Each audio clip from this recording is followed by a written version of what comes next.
Veamos una pequeña clase de las declaraciones anteriores a juicio oral y qué podemos hacer con ellas. Por regla general, todos sabemos que en el proceso penal todos esos elementos de prueba anteriores a juicio oral solamente son elementos materiales probatorios o evidencia física. Por lo tanto, solo van a tomar fuerza de prueba hasta que después de que sean decretadas en la preparatoria, lleguemos a la audiencia de juicio oral y la practiquemos. Entonces veamos, por ejemplo, el testimonio de una persona. Esta persona, anterior a la audiencia de juicio oral, dejó en varias declaraciones o en solo una, escrita, audio y video, qué fue lo que pasó el día de los hechos o el resultado al que llegó una investigación. Y cuando llegamos a juicio oral, esa persona viene de manera presencial y le va a contar al juez qué fue lo que vio por medio de un interrogatorio directo y después se tiene el derecho de confrontarlo por medio de un contrainterrogatorio de la otra parte. Pero nos vamos a encontrar que en la audiencia de juicio oral vamos a ver eventos donde necesitamos tomar parte de esas declaraciones anteriores, pero no en el sentido de hacerla valer como prueba, sino para confrontar el testimonio de la persona que está ahí rindiéndolo o para ayudarle a recordar. Por eso vamos a tener en cuenta tres figuras importantes: refrescar memoria, impugnar credibilidad o testimonio adjunto. Vamos primero con refrescar memoria. Resulta que yo tengo a mi testigo, sea la defensa o la fiscalía, y estamos en interrogatorio directo y la persona no recuerda muy bien qué fue lo que pasó, el testigo. Entonces se le permite, solicitándole al juez, obviamente dejando claro que anteriormente hay una declaración, esto se hace en medio del interrogatorio, se le dice: ¿usted recuerda tener una declaración anterior? Bueno, su señoría, con su autorización, permítame presentarle la declaración anterior, en este caso para que él refresque memoria. Se le pasa al testigo, la ley establece que tiene que leerlo de memoria, después se le quita y ahí sí ya el testigo puede volver a empezar a contar qué fue lo que pasó en medio del interrogatorio directo. Pero también puede pasar que a veces es un perito el que tenemos ahí en el interrogatorio directo. Y como ustedes sabrán, el perito hace estudios muy especializados o da una información muy concreta, que después de 2 o 3 años es difícil acordarse qué fue específicamente lo que se dijo. Entonces se le permite en ese caso pertinente que pueda refrescar memoria. En ese caso los peritos sí se permite a veces dejarle el documento, que el perito lo tenga ahí porque como tiene que recordar varios aspectos muy técnicos, se le permite y se solicita y el juez pues dará la autorización. Eso es para refrescar memoria. Ahora vamos para impugnar credibilidad. Resulta que ya se hizo el interrogatorio directo por parte de la fiscalía de su testigo y ahora va mi oportunidad, ¿cierto?, como abogado de la defensa para realizar el contrainterrogatorio. Pero yo ya tengo claro que hay una declaración anterior escrita en audio y en video de ese testigo. Yo ya la tengo muy presente qué fue lo que él dijo en ese momento. Entonces, en medio del interrogatorio, yo empiezo a darme cuenta que él empieza a hablar más de la cuenta o dice otras cosas que no estaban ahí. Pero bueno, cuando llega el momento del contrainterrogatorio, yo empiezo a hacer énfasis en esas cosas que él ya habló para empezar a llevarlo poco a poco, para yo decirle: usted recuerda haber hecho una declaración anterior. Eso se llama sentar bases.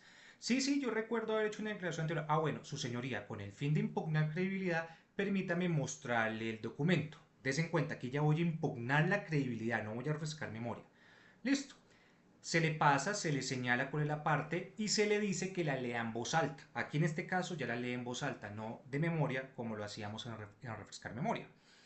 Entonces él empieza a leer y después de eso, pues uno dice: bueno, ¿es diferente lo que usted dijo acá a lo que dijo en aquel momento? ¿O usted es cierto que omitió alguna información de la que está diciendo? Empezamos a mostrar que hay una contradicción, obviamente, y no nos vamos a poner a exponer y decirle: sí ve su señoría que hay una contradicción. Ese no es el momento, eso ya se hará en los alegatos de conclusión. Pero sí por lo menos se hace el énfasis de preguntarle al testigo: ¿cierto que usted está dando información diferente a la que había dicho allá o está agregando información?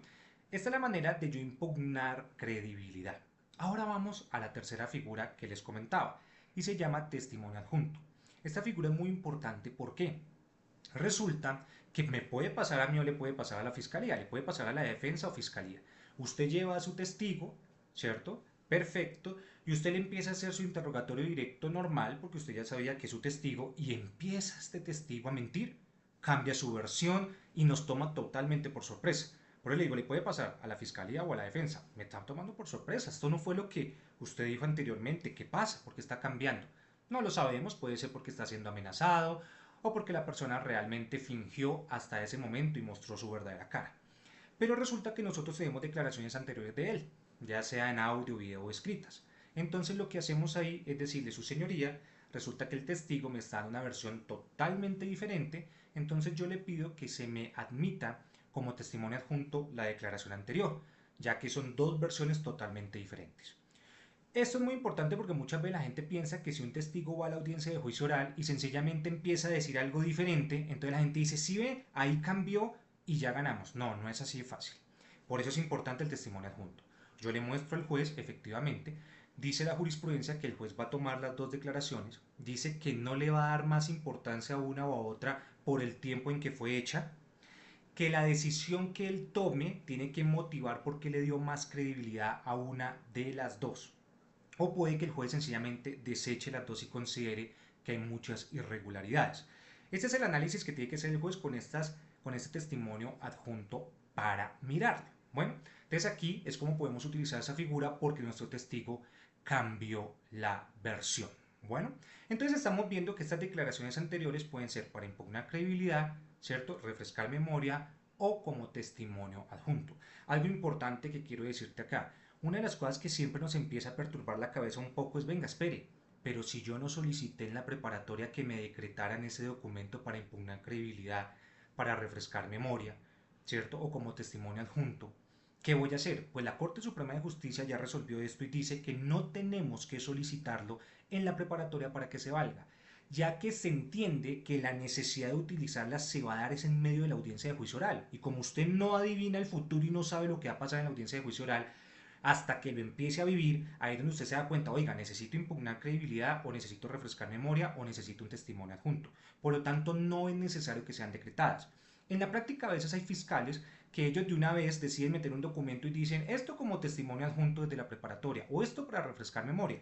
Lo hacen en la práctica, pero por regla general, si llegamos a la necesidad de necesitarlo, valga la redundancia, recuerde que no necesita haberse decretado en la preparatoria, sino solamente hacer lo que ya aplicamos ahorita anteriormente. Eso es muy importante porque en medio del interrogatorio y contrainterrogatorio son armas que nos van a ayudar a poder esclarecer qué fue lo que pasó.